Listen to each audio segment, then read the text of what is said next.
Hello, welcome to Wargamer. I'm your host, Rob, and this is an event recap from the event that I just ran at the TSN Arena, the Bottle Snatchers. This was a really fun event for a couple of reasons, but probably the main reason is that it wasn't very busy, which I know is a little bit odd. Of course, I'm going to say that. I run events. I want people to come to my events and attend them. But I've always said, and I've proved this multiple times, that I'll run an event even if only 6 people come. A lot of people will say, well, you know, not lots of people have come to your event. Maybe it's not worth going to. But ultimately, how do you make events busy, and how do you build an amount of people that want to go to events if the first few you don't do just don't have a lot of people attend? We had 16 players last week and we had 10 players this week. I know I've got an event at the end of November which will most likely be sold out. And so I like these smaller events for a couple of reasons. And it's not just because it's not so much stress for me to run. It's because I get to spend more time with each person at the event. And I genuinely find that very cool. I feel like I really connected with lots of the players over the weekend. We went for lunch and also dinner on the Saturday, and we hung out during breakfast on the Sunday. So I felt like on a social aspect, I spent a lot of time with these people and I really got to know them, which is cool. I really enjoyed spending time with Joe and Daryl. They're new players who haven't been to the arena before, which is cool. And it was fun to find out that they were both from the northeast of England. Even though Daryl now lives over in the Netherlands, it was fun, especially because Dom, who attends the event and is a member of Team England, was able to hang out with them, and they all got to share these experiences with each other about being from the northeast and playing Warhammer and then going on their separate ways, which I thought was very cool. But I know you don't want to hear about all of that. The thing that you do want to hear about is the 4 Durthu list, which I talked about in the list preview video earlier in the week. And while Rebecca had a really good run at the event, I think, going 3-2, I think the challenge was she played against Daryl, member of the Netherlands national team, with Nighthorn, and also against Dean with an absolutely wicked, great Slaves to Darkness army, and Dean's also an excellent player, both of which were a little bit too much for her to manage on the table. But I think the 4 Durthu list genuinely has got legs, and I would like to see it in the future. No, genuinely though, it's actually quite good. And I think like with the recurring tree men that you can bring back and the Lariel come back, it's actually pretty fun. And it's the most enthused I think I've seen Rebecca about playing Sylvaneth in the past couple of months. So that's really cool to see. Another fun aspect of the event is Oscar, who's playing his Skaven on the Saturday, wasn't able to make it on the Sunday. So I was able to get to play 2 games on the Sunday. A cool thing was I prepared just in case that was going to happen, and I had my 4 Bloodthirster list, which is incredibly fun to play with. I'm going to play an entire GT in the future and record those matches in the future when I get to do it. Maybe I'll do it at the end of the month.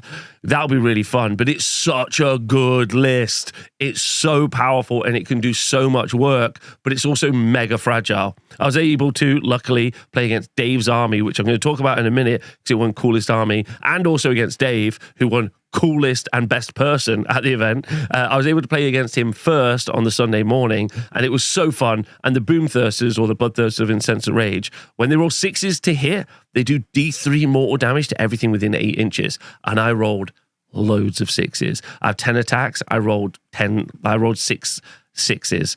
It was truly grim, and we just kept lifting models. It was very fun. We had a good laugh with it. I think it was a fun time. Yeah, a very cool match. And then in reverse, in the final game, I played against Kharadron Overlords against Josh, and Josh on the first turn just pushed all of his KO forward, took 2 Bloodthirsters out at the top of turn 1, which is wild. And even then, the game was really close, coming down to me being able to summon in his turn a manifestation for Khorne, the Bleeding Icon, which can shut down command abilities if I roll high enough, and then to try to stop a unit of Arcanauts doing covering fire. But I rolled a 7, and you need to roll an 8, and therefore they were able to kill the final Bloodthirster. Although I did get another Bloodthirster back later, which was quite cool. But Josh was able to win that game, but it was still only like 6 points in it, which was quite fun. And losing 1,000 points, basically 1,000 points, 2 Bloodthirsters on the top of turn 1 and the game still being close, very cool. So my favorite list at the moment, I think, is the 4 Bloodthirster list. And I think if you are new to Age of Sigmar, or if you've got a friend who wants to get into it and you just want to give them the absolute grossest, most fun, stupid list that will maybe go 2-3-3-2, 4 Bloodthirster is absolutely the one. Speaking of Josh, it was Josh's first GT back for Age of Sigmar 4. He played loads in Age of Sigmar 3, representing several good and powerful teams in England, like the Bad Moon Loons.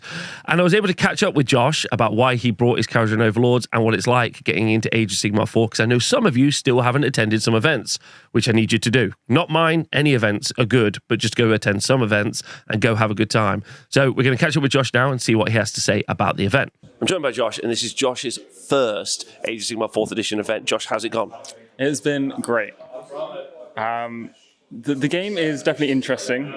I'm finding yeeting is working out for me. Thinking, not so much. This is like a tactical kind of play, that competitive Age of Sigmar, like in Age of Sigmar. Could you describe the yeet to me? Yeah, so it involves getting as many of your units as you can and pushing them as far forward as you can. And basically just try and either kill them or survive long enough that they can't do anything. Incredible tactical insight. What made you choose Kharadron Overlords for 4th edition? I had them painted. Nice, good. And how have you found them, and how have your games been? Redeploy with Sky Vessels is ridiculous. Their shooting is varied, I found. Sometimes it has done a lot, sometimes it's done 2 damage with my entire army. So, swingy is how I describe it. If you were going to play an event soon again, what would be like your impetus? What would make you want to play, and what sort of army would you think about playing, after your first event? I'd say something hero hammery, bloodthirstery, that kind of thing. Just a lot of big models I can push up and hit things in the face. Thanks very much, Josh. Thank you. I know one of the things that you really wanted me to showcase when I made the video last time was you really wanted me to show off the coolest armies, which we're going to do now. The first army we're going to look at is a Nighthaunt army played by Daryl. But that army was actually painted by Lex, the captain of Team Netherlands. And seeing as Daryl travelled over from the Netherlands for the event, it was quite cool to see on the table and absolutely worth putting out. The winner of coolest army at the event, though, was the fantastic Slaanesh army painted and built by Dave. He's got that absolutely fantastic, sassy, nurgling, free-handed banner on his unit of Blight Kings, which are part of a regiment of renown called Fulgoth Shudderhood. Dave is an absolutely huge fan of the Final Fantasy franchise, even having a couple of tattoos. When he had the opportunity to 3D print himself a Sephiroth to use as a Keeper of Secrets, which I think is kind of perfect, he did so, and if you look, it's great. His incarnate was this beautiful, big, 3D printed dragon, and he also had a beautifully painted Keeper of Secrets, and his Sigvald was also stunning. Joe brought his fantastic Lumineth Realm Lords army, and I absolutely just loved the colors he had on his Wind Spirits and many of the other elements in the army. I think it was quite bright, and sometimes you can see those armies be a little bit more drab, but they were very colorful, and I really enjoyed it. Spider King Toby brought his Cities of Sigmar army, and many of the models are 3D printed, and that's because the entire army is themed around Leonardo da Vinci. Not only did many of his units have a Da Vinci heraldry on them, he also named many of his units after inventions or different designs that Leonardo da Vinci had previously done. Mixed with a couple of kit bashes, you got an amazing theme for an army. Josh's Kharadron Overlords actually had their own source book. That's how narrative they were. And this easily has to be the most kit bashed army at the event, with every single model having some form of kit bash, each of the units with name base plates, and the Saviors of Cinderfall as a regiment of renown. You can see how much effort has been put into creating the theme for this army. They're also... Yeah, they were just fantastic. And also missing here was Dean's brilliant Archeon as well, which was really cool to see. Now we should get on talking about the meta, and the winner of our event was Dom. Dom broke a 13 event streak, which is pretty crazy because Dom, even attending 13 events is wild, let alone attending 13 events and going 4-1 at every single event, and then finally able to get himself a 5-0 this weekend with brand new Stormcast. Dom's list was running the Lightning Echelon battle formation with the Twilight Sorcery's Manifestation Law. His general's regiment was Karazai with a unit of Praetors. He brought the Celestant Prime, a unit of Prosecutors, a unit of Vigilers, and an unreinforced unit of Longstrike Crossbows, which is pretty wild. A Lord Celestant on Stardrake with a Quicksilver draft that gave him Strike First, and a Knight Arcanum. I was able to catch up with Dom and asked him about his thoughts and his feelings about playing with this army, and we're going to listen to those right now. I'm joined by Dom, the winner of the event. Dom, congratulations. Thank you. Big winner boy. Big winner boy. Is it true that it's been 14 single events, you've had a 4-1 curse? 13 single events. This could have been my 14th, but got the 5-0. So it's broken. The curse is broken. Congratulations. How do you feel? Yeah, buzzing, mate. Yeah, really great fun weekend, as always. 5 wonderful opponents. 5 new opponents, actually. I played 5 brand new people this weekend. No one I've ever played before, which is super good. So yeah, chuffed, mate.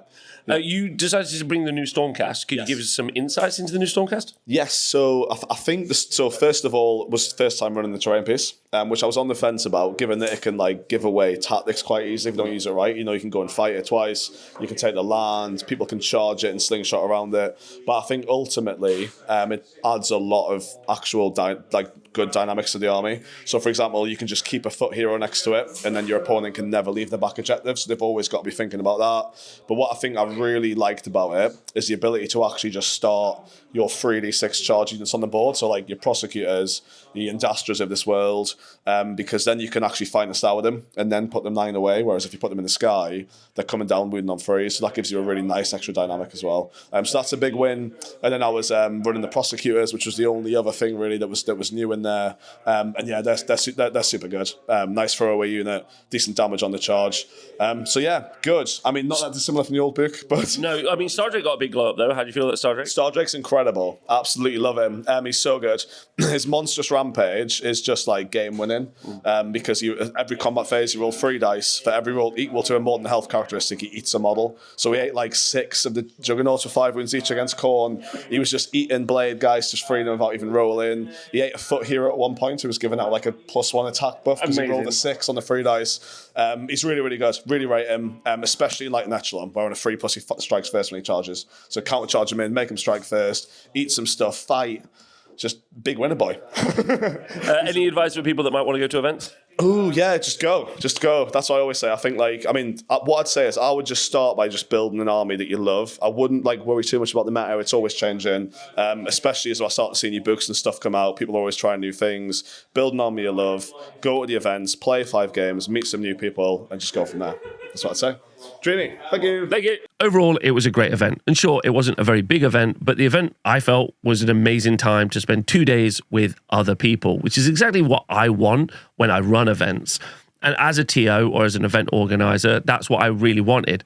Share with you a personal story really quickly. During lockdown that we had in England, the second lockdown that we had the venue, but obviously no one could come and play in the venue. So I was just bombing around this venue on my own for months at a time, and it was pretty dark. Now to see people playing on the table, sitting in chairs, laughing, enjoying times is actually genuinely very personally rewarding, even if it's not particularly rewarding because loads of people didn't come, as an example. But I don't really care about that. I care about the fact that people do come and enjoy their experience at the venue, and creating a space like that is something that's super important to me. So I really enjoyed it for that. I know it might sound a little lame, but it genuinely is really cool. And I think Event Warhammer is the situation where is the reason for Warhammer to come alive, or it's the place that Warhammer comes alive, and it's the reason that I do what I do. It's the reason I create content. It's the reason I, create these spaces for people to play. It's because I like watching that happen and it being created because it feels alive to me. So it was a great weekend where Bloodthirsters blew stuff up and Tree Lords came back to life, and people learn not to give any of their depravity dice to Archeon. Otherwise, he's able to use it to put all sorts of creatures in the sword, which is an important time. Special shout out to Greg, who wasn't running his Bloodthirsters this weekend, which is cool.